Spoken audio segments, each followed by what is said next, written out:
Students, आज हम section C शुरुआत करेंगे। आप सोच रहे होंगे कि है ना, मॉडल पेपर हमने 4 पार्ट्स में कर लिया और 5th पार्ट आज हम करेंगे और एक और पार्ट और मैं बनाऊंगी, क्योंकि मेरा ये मानना है कि जो भी चीज़ हम करें चाहे थोड़ी करें पर ढंग से करें, और इसी में ही मैं आपको कई चीज़ें समझाती जा रही हूँ।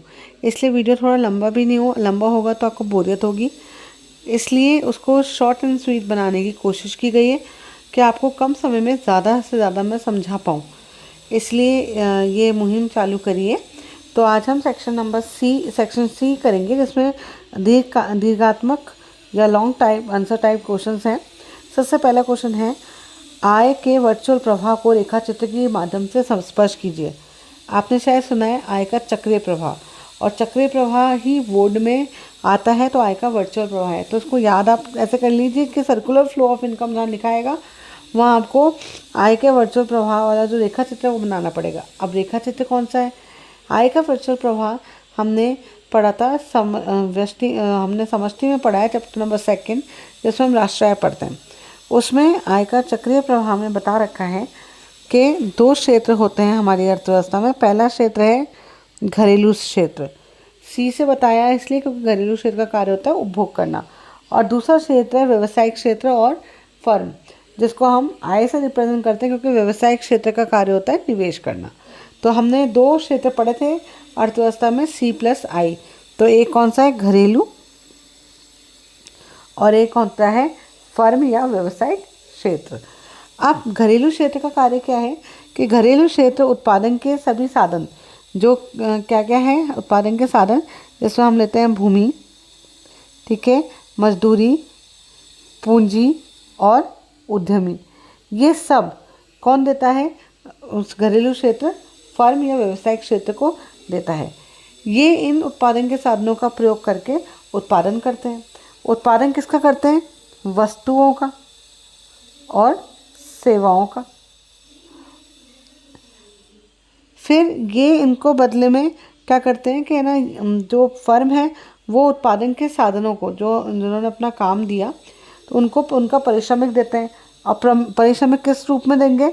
पारिश्रमिक जैसे भूमि को क्या मिलेगा? लगान, मजदूर को मजदूरी, पूंजी को ब्याज और उद्यमी को लाभ देते हैं। और जब इनके पास पैसा आ जाता है घरेलू क्षेत्र के पास, तो वही पैसा ये किसको दे देते हैं? ये व्यवसाय क्षेत्र को दे देते हैं, और इनसे वस्तु और सेवाओं को खरीद लेते हैं, उसका भुगतान करते हैं।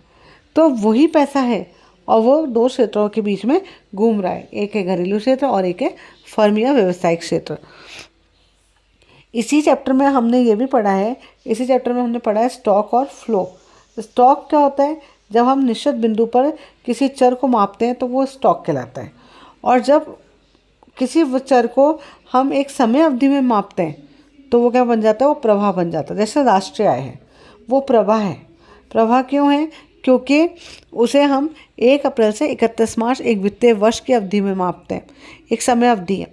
और जो निश्चित बिंदु में मापी जाती है, जैसे बचत है, वो निश्चित बिंदु में मापी जाती है, और बचतें हैं वो प्रवाह है, क्योंकि वो समय अवधि में मापा जाता है। अब इसमें हमने जो वर्चुअल प्रवाह पढ़ा, इसमें 2 तरीके के प्रवाह हैं, एक वास्तविक और एक मौद्रिक। मौद्रिक प्रवाह कौन सा होता है? जिसमें जब उत्पादन के साधन अपना योगदान दे रहे हैं और उसको बदले में क्या मिल रहा है? उसका पारिश्रमिक मिल रहा है, लगान मिल रहा है, ठीक है, मजदूरी, उसके ब्याज और लाभ मिल रहा है, लेकिन वो सब मुद्रा में, पैसों में मिल रहा है, तो वो मौद्रिक प्रवाह है। और अगर यही उत्पादन के साधनों को उनका पारिश्रमिक काम करने पर वस्तुओं के रूप में मिलता, तो वो वास्तविक प्रवाह कहलाता। तो इसमें आपको यही पढ़ना है, और ये इसका रेखा चित्र था जो आपको बनाना है। नेक्स्ट हम पढ़ेंगे, नेक्स्ट क्वेश्चन है अथवा में कि आपको व्यक्तिगत आय और व्यक्तिगत प्रोज्य आय ज्ञात करनी है। आप कैसे निकालें?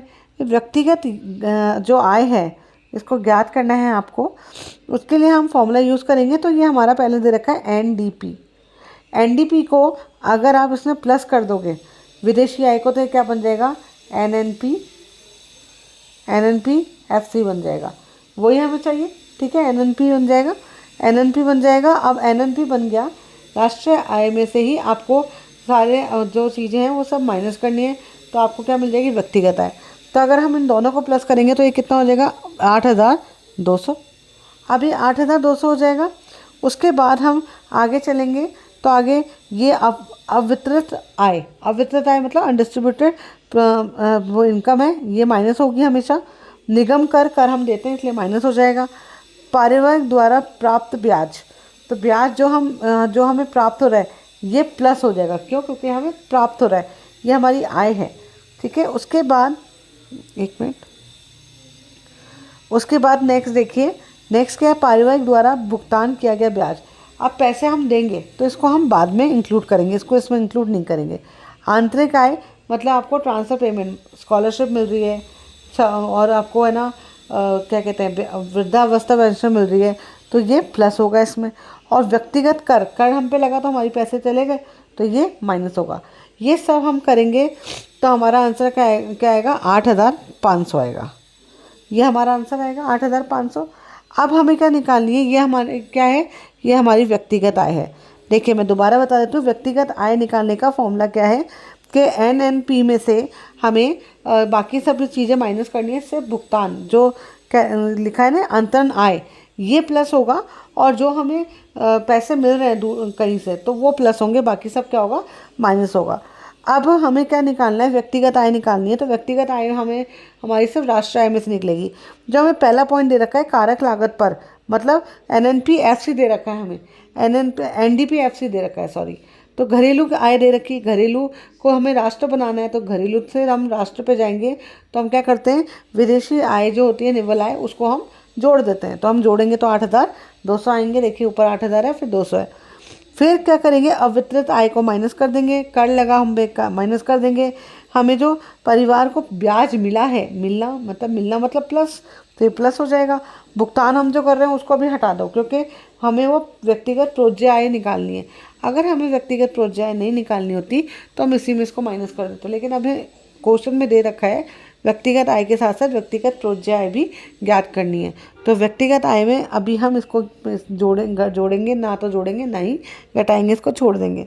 अंतरण आय क्या होती है, आपके ट्रांसफर पेमेंट है जो हमें बिना किसी उत्पादन कार्य में योगदान करने पे प्राप्त होते हैं, छात्रवृत्ति, वृद्धावस्था पेंशन, तो ये प्लस होगा। और व्यक्तिगत कर, आपके ऊपर कर लगा दिया तो कर से आपकी इनकम कम हो गई, तो वो भी क्या होगा, माइनस होगा। तो टोटल कितना है, 8,500 आएगा। उसके बाद फिर आपको क्या निकालनी है, प्रोज्य आय। अब ये जो आपका आंसर आया ना 8,500, हमने इसमें क्या छोड़ा कि हमने जो ब्याज का भुगतान दिया, ब्याज का भुगतान देंगे तो वो जा ही रहा है ना, तो इसमें से 1,200 और माइनस कर दो। आप इसमें अंदर ही माइनस कर देते, उसमें भी कोई दिक्कत नहीं थी। आप 1,200 माइनस कर दो। 1,200 आप जैसे इसमें माइनस करेंगे तो आपको आंसर आ जाएगा 7,300।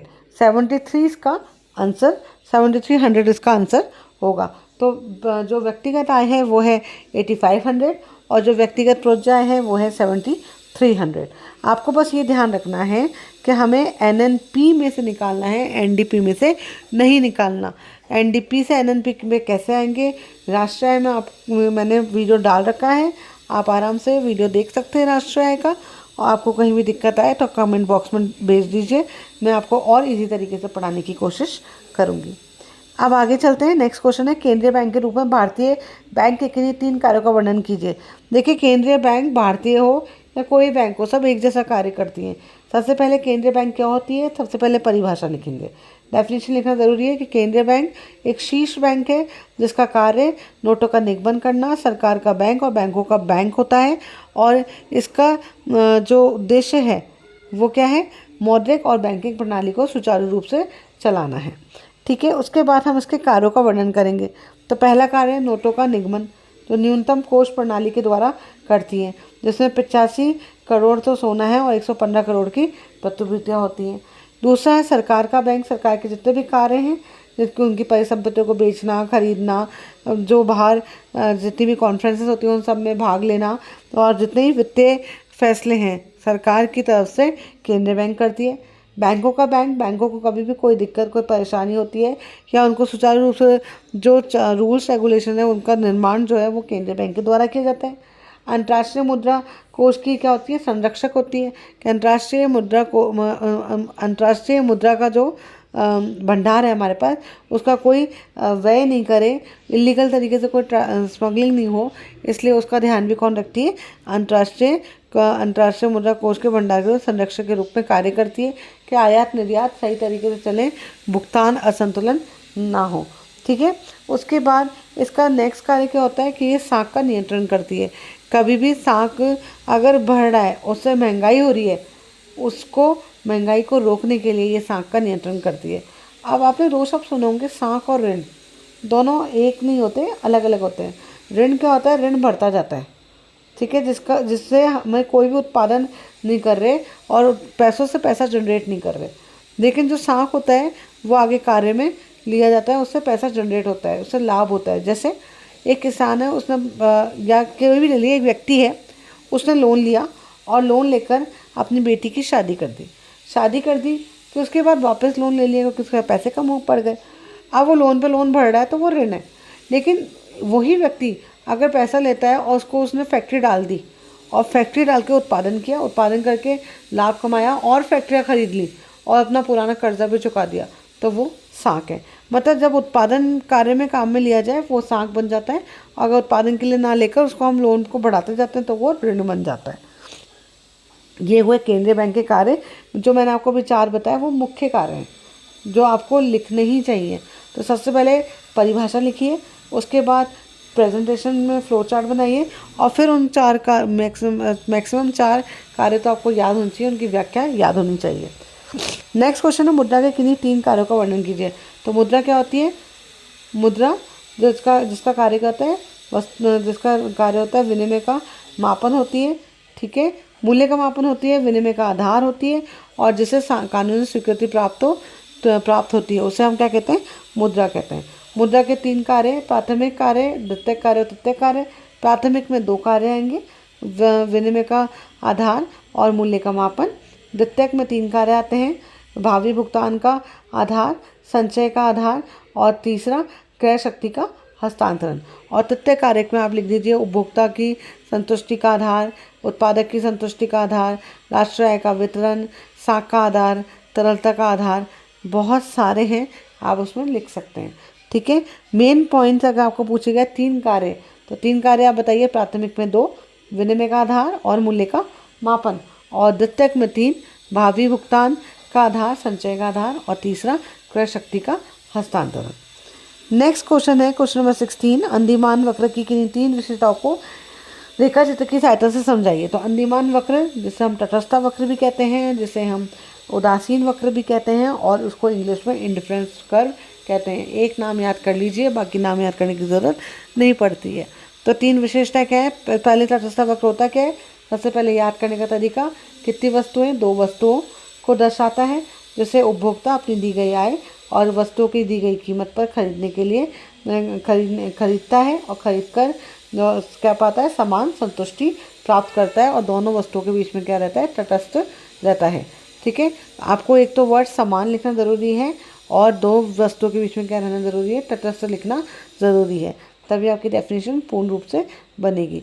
आप रटे मत, आप सिर्फ डायग्राम को याद रखिए। देखिए तटस्थ वक्र का डायग्राम कैसे बनता है? ये तटस्थ वक्र है, ठीक है, ये वस्तु x है और ये वस्तु y है। 2 वस्तुओं के सहयोग को दर्शा रहा है, जो उपभोक्ता अपनी दी गई आय और दी गई कीमत पर खरीदने के लिए खरीदता है और क्या प्राप्त करता है? समान संतुष्टि प्राप्त करता है। समान संतुष्टि प्राप्त करता है और दोनों वस्तुओं के बीच में क्या रहता है? तटस्थ रहता है। अब इसकी विशेषताएं, सबसे पहले ये क्या है? ये दाईं तरफ गिरता हुआ है, ठीक है, तो ये गिरता हुआ है क्यों है? क्योंकि एक वस्तु की अतिरिक्त इकाई प्राप्त करने के लिए दूसरी वस्तु का क्या कर रहे हैं? त्याग कर रहे हैं। दूसरा पॉइंट क्या लिखना है विशेषताओं में कि ये कैसा है? ऋणात्मक है, क्योंकि देखिए नीचे गिर रहा है, इसलिए कैसा है? ऋणात्मक है। तो आप क्या लिखेंगे? किसकी वजह से? ये है सीमांत प्रतिस्थापन दर की वजह से। सीमांत प्रतिस्थापन दर भी वही होती है, वस्तु की अतिरिक्त इकाई प्राप्त करने पर क्या हो रहा है? दूसरी वस्तु की इकाइयों का त्याग हो रहा है, जिसकी वजह से क्या हो रहा है? ऋणात्मक हो रहा है। और तीसरा क्या है कि कभी भी 2 तटस्थ वक्र कभी भी एक दूसरे को नहीं काटते, क्योंकि अगर ये काटेंगे तो ये ढंग से नहीं बता पाएंगे कि संतुष्टि समान रूप से प्राप्त हो रही है, संतुष्टि किस में ज़्यादा है और कौन से बिंदु पर संतुष्टि कम है। और लास्ट पॉइंट क्या बनेगा इसका, लास्ट इसमें यही है कि जितना ऊंचा तटस्थ वक्र होता है उतनी ज़्यादा संतुष्टि क्या होती है, ज़्यादा होती है। ये आपकी विशेषता हुई अंदिमान वक्र की। नेक्स्ट क्वेश्चन है, निम्न सारणी के अनुसार आपको रेखा चित्र बनाना है। आपको टी और एम यू दे रखा है और आपको रेखा चित्र बनाना है। तो ये तो बहुत इजी है, ये आप इजीली बना सकते हो। आपको याद है कि टी यू कैसे बनता है, पहले बढ़ता हुआ बनेगा, फिर अधिकतम, फिर स्थिर और फिर गिरता हुआ। और एम यू ऐसे ही बनेगा। एम यू क्या है, हमेशा घटता हुआ है, फिर जीरो होगा, फिर ऋणात्मक हो जाएगा। अब हमको क्या करना है, अब हमको लेबलिंग करनी है। देखिए ये 12 हुआ, ठीक है, ये 18 हुआ, फिर ये 22 हुआ, है ना। और 24 पे क्या हुआ, ये अधिकतम हो गया और स्थिर हो गया। यहाँ 24 हो गया और वापस से नीचे क्या हो गया, 22 हो गया। ये बन गया आपका। अब देखिए नीचे ये 12 है, ये 6 है, ये 4 है, ये 0 हो गया और ये -2 हो गया। तो आप लेवलिंग इसको ईजिली कर सकते हैं, आपको कोई दिक्कत किसी प्रकार की नहीं आएगी। नेक्स्ट क्वेश्चन है क्वेश्चन नंबर 17। निम्न तालिका में पूर्ण प्रतिस्पर्धा फर्म की बेची गई मात्रा को दर्शाया गया है। वस्तु की कीमत P 7 रुपये दी गई है, कुल संप्राप्ति ज्ञात कीजिए। देखिए ये सबसे इजी क्वेश्चन होता है, इनमें सबसे आसानी से आप अगर ढंग से पढ़ेंगे ना तो आसानी से नंबर गेन कर सकते हैं। देखिए हमें क्या दे रखा है, हमें कीमत दे रखी है कितनी, 7 रुपये, और हमें क्या निकालना है, TR निकालना है। आप कैसे निकालेंगे, तो TR का फॉर्मूला क्या होता है, P × Q होता है TR का फॉर्मूला, ठीक है। अब 7 दे रखी है तो 7 को इंटू कर दीजिए किससे, सॉरी यहाँ नहीं, एक मिनट, यहाँ पे नहीं होगा ये,